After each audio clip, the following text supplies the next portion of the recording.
नमस्कार दोस्तों, स्वागत है आप सबका अपने चैनल टारगेट विद आरके में। और लेकर आए हैं संस्कृत के 30 महत्वपूर्ण प्रश्न जो कि पिछले यूपी टेट की परीक्षा में पूछे गए थे। तो दोस्तों, यहाँ पर जो है एक पैराग्राफ दिया गया है और इस पैराग्राफ से संबंधित आपको प्रश्नों के उत्तर देने हैं। तो यहाँ पर पैराग्राफ आप पढ़ लीजिएगा दोस्तों। आइए हम प्रश्नों पर चलते हैं, प्रश्नों की बात करते हैं। तो यहाँ पर पहला प्रश्न क्या है दोस्तों? पहला प्रश्न दिया गया है, शिवपदस्य अन्यार्थम कः। शिवपदस्य अन्यार्थम कः। तो यहाँ पर स्तंभः, श्रृगालः, स्थाणुः, पशुः। तो यहाँ पर ऑप्शन नंबर 2 आपका बिल्कुल करेक्ट आंसर है दोस्तों। अगले प्रश्न की ओर चलते हैं। अगला प्रश्न है, गद्य खंडे कया प्रश्न पृच्छते। गद्य खंडे कया प्रश्न पृच्छते। गौर्याः, पार्वत्याः, लक्ष्म्याः, दुर्गयाः। तो यहाँ पर जो राइट आंसर है दोस्तों, ऑप्शन नंबर 3 है, लक्ष्म्याः। अगले प्रश्न की तरफ चलते हैं दोस्तों। अगला प्रश्न, कयोः संलापः सर्वेषां मंगलाय भवतु। अर्थात कि यहाँ पर वार्तालाप किसके बीच में हो रहा है? तो यहाँ पर लक्ष्म्या पार्वत्याः, लक्ष्मी पार्वत्योः, गौर्याः। तो यहाँ पर ऑप्शन नंबर 3 आपका बिल्कुल राइट आंसर है दोस्तों। चलिए अगले प्रश्न की ओर चलते हैं। अगला प्रश्न है, संप्रेषण का कार्य है। संप्रेषण का क्या कार्य है दोस्तों? संप्रेषण का कार्य है ज्ञानेंद्रियों को क्रियाशील करना, तो ये भी सही है। कर्मेंद्रियों को क्रियाशील करना, ये भी सही है। अनुभूति कराना, ये भी सही है। अर्थात यहाँ पर ऑप्शन नंबर 4 आपका बिल्कुल करेक्ट है। यहाँ पर ये सभी सही हैं। चलिए अगले प्रश्न की तरफ बढ़ते हैं। अगला प्रश्न है, शिशु मोदकाय रोदिति। उदाहरण है स्पृहरीप्सितः का। अगला है तादर्थे चतुर्थी वाच्या का। रुच्यार्था नाम प्रीमाणः का। हित योगे च का। तो यहाँ पर जो ऑप्शन नंबर 3 है ये आपका बिल्कुल राइट आंसर है दोस्तों। अगले प्रश्न की तरफ चलते हैं। अगला प्रश्न है, ऊष्म वर्णों का बोधक प्रत्याहार है। यण प्रत्याहार, शल प्रत्याहार, हस प्रत्याहार या फिर जस प्रत्याहार। तो आपने पढ़ा होगा ऊष्माणो, शल ऊष्माणो, ये आपने प्रत्याहार में पढ़ा होगा। तो यहाँ पर ऑप्शन नंबर 2 आपका करेक्ट आंसर है। शल ऊष्माणो से सल प्रत्याहार बनता है। अगले प्रश्न की तरफ चलते हैं दोस्तों। अगला प्रश्न है, दृश्य धातु से सत्री प्रत्यय करके निष्पन्न होगा। अर्थात दृश्य धातु में जब सत्री प्रत्यय लगा दिया जाएगा तो क्या बनेगा दोस्तों? दृश्यन बनेगा, पश्यन बनेगा, दर्शन बनेगा या फिर दृष्टि ही बनेगा। तो यहाँ पर पश्यन बनेगा दोस्तों। दृश्य धातु से सत्री प्रत्यय लगाने पर दृश्यन नहीं बनेगा, पश्यन बनेगा। यहाँ पर ये ऑप्शन आपका गलत होगा, बल्कि ऑप्शन नंबर 2 आपका बिल्कुल करेक्ट आंसर है। आइए अगले प्रश्न की तरफ चलते हैं। अगला प्रश्न है, मनोरथः उदाहरण है। तो मनोरथः का जब संधि विच्छेद करेंगे दोस्तों तो क्या होगा? मनः धन रथ। मनः धन रथः बराबर हो जाएगा मनोरथः। अर्थात ये किस संधि का उदाहरण होगा दोस्तों? तो ये होगा विसर्ग संधि का। यहाँ पर ऑप्शन नंबर 3 आपका बिल्कुल करेक्ट आंसर है। आइए अगले प्रश्न की ओर चलते हैं। क्ष, क्ष मिलकर बना है, तो किससे मिलकर बना है? क और स से, क छ से, चा छ से या फिर च श से। तो यहाँ पर ऑप्शन नंबर 1 जो है बिल्कुल करेक्ट है आपका। क और स से मिलकर बना है क्ष। अगला प्रश्न है, द धातु किस गण की है? भ्वादिगण, अदादिगण, अदादिगण, तनादिगण या फिर जुहत्यादिगण। तो यहाँ पर ऑप्शन नंबर 4 होगा जुहत्यादिगण। आइए अगले प्रश्न की तरफ चलते हैं दोस्तों।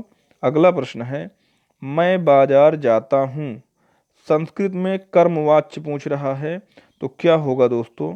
तो यहाँ पर दूसरा नंबर आपका सही होगा, मया आपणम गम्यते। चलिए अगले प्रश्न की तरफ बढ़ते हैं। अगला प्रश्न है, उपोषित। उपोषित में संधि है, तो उपोषित में कौन सा संधि है? गुण संधि है, पर रूप संधि है, दीर्घ संधि है या फिर पूर्व रूप संधि है। तो यहाँ पर दूसरा ऑप्शन आपका सही है, उपोषित में पर रूप संधि है। अगले प्रश्न की तरफ चलते हैं दोस्तों। नयके में संधि है, तो नयके में कौन सी संधि होगी? तो यहाँ पर गुण संधि होगी या फिर दीर्घ संधि होगी, वृद्धि संधि होगी या चौथा है यण संधि होगी। तो यहाँ पर ऑप्शन नंबर 3 आपका बिल्कुल करेक्ट आंसर है, वृद्धि संधि होगी। अगला प्रश्न है, अव्यय शब्द समूह है। सा ते यूयम अत्र तत्र तस्य सर्वत्र अधुना उपरि नमः सह ज्येष्ठ। तो यहाँ पर ऑप्शन नंबर 2 आपका बिल्कुल करेक्ट है। अत्र तत्र तस्य ये अव्यय शब्द समूह है। अगले प्रश्न की तरफ चलते हैं दोस्तों। अगला प्रश्न है 79 की संस्कृत संख्या नहीं है। यहाँ पर नहीं है पूछ रहा है दोस्तों, तो नौ सप्तति ये भी होता है, ऊनाशीति भी होता है, एकोनाशीति भी होता है, एकोन सप्तति ये नहीं होता दोस्तों, इसलिए राइट ऑप्शन आपका 4 होगा। यहाँ पर 79 की संस्कृत एकोन सप्तति नहीं होता है दोस्तों। आइए अगले प्रश्न की तरफ चलते हैं। अगला प्रश्न है नयनम में प्रयुक्त प्रकृति एवं प्रत्यय है। तो नयनम में कौन सा है? नम धन ल्युट, ने धन ल्युट, और अगले विकल्प देखते हैं दोस्तों। अगले हैं ने धन ल्युट, नयन धन ल्युट। तो यहाँ पर दूसरा ऑप्शन आपका बिल्कुल करेक्ट होगा, निधन ल्युट। आइए अगले प्रश्न की तरफ चलते हैं दोस्तों। अगला प्रश्न है अंतस्थ वर्ण। अंतस्थ वर्ण हैं, तो अंतस्थ वर्ण क्या होते हैं दोस्तों? स ख स ह नहीं, ये तो ऊष्म वर्ण होते हैं दोस्तों। अण, आ ई उ, या फिर यण या वरला या विसर्ग। तो यहाँ पर अंतस्थ वर्ण जो होंगे दोस्तों, ये यावराला यण प्रत्याहार के अंतर्गत आते हैं। ऑप्शन नंबर 3 आपका बिल्कुल करेक्ट आंसर है। आइए अगले प्रश्न की तरफ चलते हैं। अट प्रत्याहार के वर्ण हैं, तो अट प्रत्याहार में कौन कौन से वर्ण आते हैं?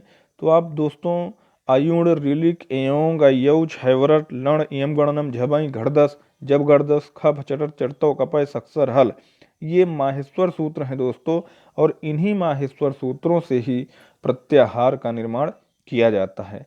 तो यहाँ पर अट प्रत्याहार के वर्ण पूछे गए हैं। अट प्रत्याहार के अंतर्गत कौन से वर्ण आते हैं? स्वर तथा ह य व र, आ ई उ ट, ए ओ तथा ह य ट, आ उ ट।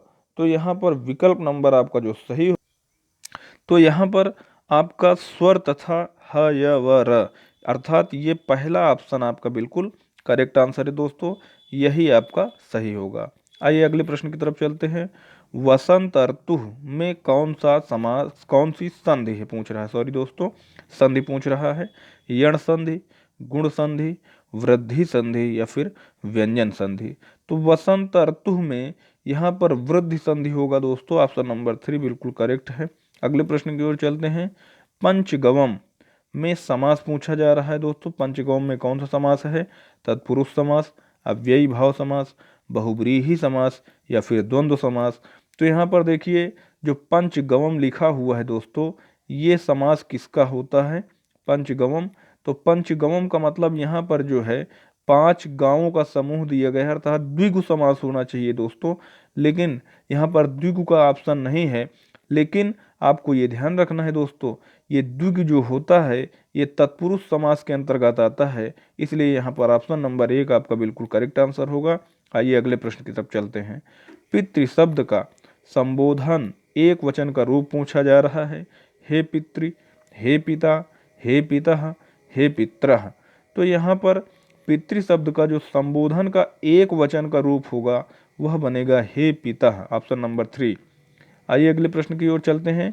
अगला प्रश्न है निम्न में कौन संयुक्त व्यंजन है? तो संयुक्त व्यंजन आपको पता है कि कौन कौन से होते हैं। एक तो होता है क्ष, एक होता है त्र, एक होता है ज्ञ, और एक होता है स्र।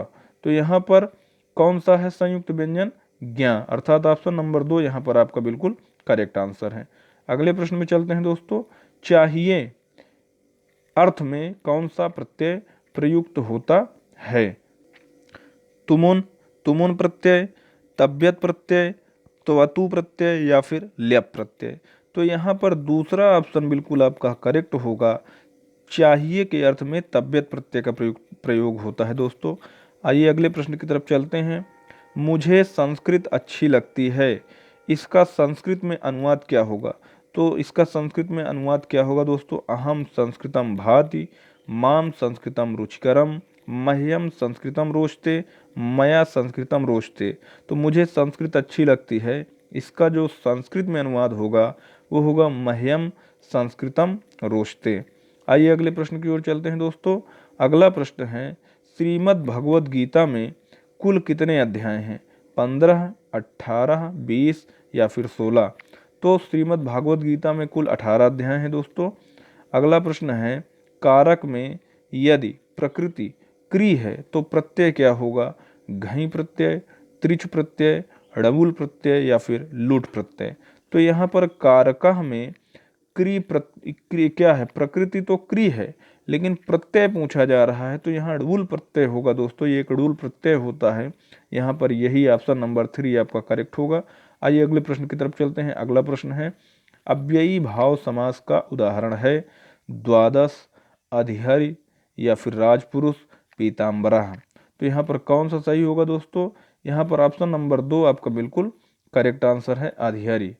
अगले प्रश्न की ओर चलते हैं दोस्तों। अगला प्रश्न है, निम्न में कौन चतुर्विंशति साहस्त्री संहिता के नाम से ख्यात है? किसे जाना जाता है? रामायण को, महाभारत को, ब्रह्मांड पुराण को, बृहद्यारण्यकोपनिषद को? तो यहाँ पर ऑप्शन नंबर 1 आपका करेक्ट होगा। रामायण को चतुर्विंशति साहस्त्री संहिता के नाम से जाना जाता है दोस्तों। आइए अगले प्रश्न की ओर चलते हैं। अगला प्रश्न है, इच्छुत्व संधि का उदाहरण है। इच्छुत्व संधि का उदाहरण क्या है?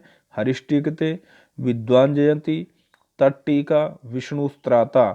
तो यहाँ पर ऑप्शन नंबर 2 आपका राइट होगा। इच्छुत्व संधि का उदाहरण है विद्वान जयति। आइए अगले प्रश्न की तरफ चलते हैं और अंतिम प्रश्न है दोस्तों, संस्कृत साहित्य में किस कवि की रचना को विद्वद्औषधम कहा जाता है? तो किसकी रचना को विद्वद्औषधम कहा जाता है दोस्तों? भारव की, भास की, श्रीहर्ष की या फिर कालिदास की? तो यहाँ पर श्रीहर्ष की रचना को विद्वद्औषधम कहा जाता है दोस्तों। और हो गए 30 प्रश्न दोस्तों। बताइए आपके कितने प्रश्न सही हुए? चैनल को सब्सक्राइब करिए, बेल आइकन को प्रेस करिए। धन्यवाद दोस्तों।